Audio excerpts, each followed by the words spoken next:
অনেকে বলেন এই নির্বাচনের জন্য কি রক্ত দিছে নাকি? হ্যাঁ, নির্বাচনের জন্যই তো রক্ত দিছে। না, নির্বাচন হলো মানুষের অধিকার। রাষ্ট্র পরিচালনা কে করবে? মানুষ ঠিক করবে।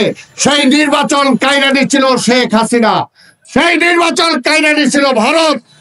সেই কারণে তো নির্বাচনের জন্যই, যদি নির্বাচনের মাধ্যমে শেখ হাসিনার পতন হইতো তাহলে এক সারি নিয়ে তার পালাইতে হইতো না। নির্বাচিত সরকারের বাইরে অনির্বাচিত সরকার বেশি দিন চলতে পারে না। তাহলে তাদের কথাবার্তা এইরকম ফ্যাসিবাদের মতো মনে হয়ে যায়।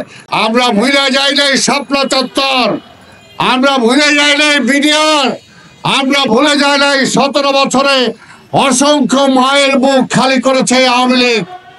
আজকের এই শিক্ষক বলেন, আজকে ব্যবসায়ী বলেন, আজকে হকার বলেন, সাংবাদিক বলেন, আজকে সারা দেশটাকে লুটপাট করে শেষ করে দিয়েছে। সবচেয়ে বড় কথা, এই দেশটাকে মিথ্যাবাদী বানায় ফেলছে, চরিত্র শেষ করে দিছে। রাজনীতিবিদ থেকে শুরু করে প্রত্যেকের চরিত্র নষ্ট করে দিছে শেখ হাসিনা। সবাইকে মিথ্যা কথা বলতে বাধ্য করছে, সবাইকে ঘুষ খাইতে বাধ্য করছে, সবাইকে দুর্নীতিতে জড়াইতে বাধ্য করছে।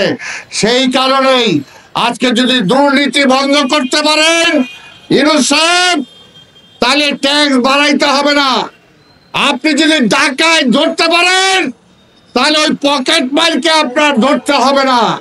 আপনি ডাকাত ধরেন না, আপনি বড় চোর ধরেন না, আপনি ওই চোর ছেঁচকা পকেট মার নিয়ে ব্যস্ত থাকেন। আর ওরাই বলে, ডাকাতরা বলে, এখনো ডিক্টেট করে, এখনো পত্রিকায় ছবি ছাপায়, এখনো বিভিন্ন ব্যবসায়, জয়ের কোম্পানি ব্যবসা করছে, এখনো বিভিন্ন ব্যবসায় আইটি মন্ত্রী ছিল পলক, সে তার কোম্পানিরা ব্যবসা করছে। কি করেন আপনারা? সংস্কার।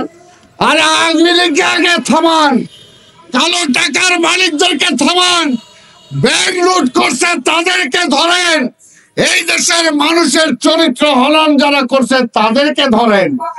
খালি সংস্কার কইরা নির্বাচন পিছাইতেছেন। নির্বাচন পিছায় বলেন বিএনপি রাজনৈতিক দলরা নির্বাচন চায়, খালি অন্য সংস্কার চায় না। আরে কে বলছে আমরা নির্বাচন চাই না? কে বলে আমরা সংস্কার চাই না? সংস্কারও চাই, নির্বাচনও চাই।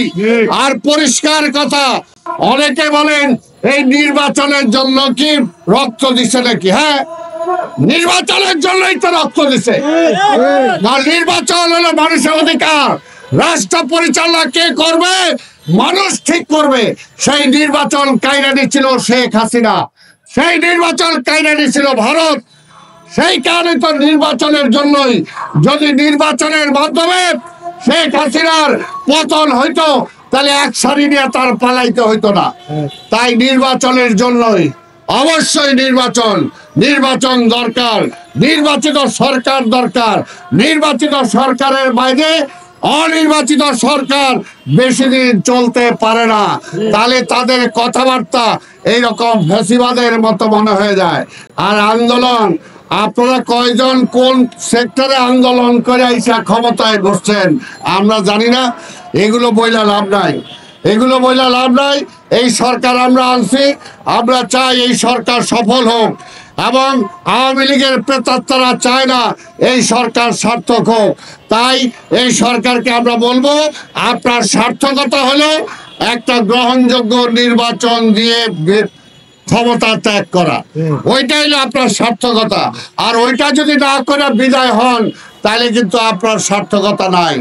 সেই কারণেই ওই যে বলছি প্রথমেই, ইতিহাস থেকে শিক্ষা নেওয়ার জন্য, কাজে সবাই ইতিহাস থেকে শিক্ষা নেবেন এবং দ্রুত নির্বাচনের ব্যবস্থা করবেন। ওই চেয়ারের প্রতি বেশি মায়া জন্মাবেন না, তাহলে ওই চেয়ারটা কিন্তু খুব খারাপ। তাই ওই চেয়ারের প্রতি যাই মায়া হয়েছে, শেখ হাসিনা চেয়ার নিয়ে যেতে পারে নাই, নিজে পাল্টে গেছে। তাই আপনাদের সবাইকে ধন্যবাদ জানিয়ে আগামীতে নির্বাচনের জন্য আমরা অপেক্ষা করছি। ওই শিক্ষক শিক্ষিকা ভাই বোনদেরকে বলবো, আপনাদের দাবির সাথে আমরা একমত। আমরা চাই সবার দাবি দেওয়া পূরণের জন্য আগামী নির্বাচিত সরকার সেই ব্যবস্থা গ্রহণ করবে। জনগণের অধিকার জনগণ ফিরিয়ে দেবে, এই দাবি রেখেই আপনাদের ধন্যবাদ জানিয়ে আমার বক্তব্য শেষ করছি। খোদা হাফেজ। বাংলাদেশ জিন্দাবাদ।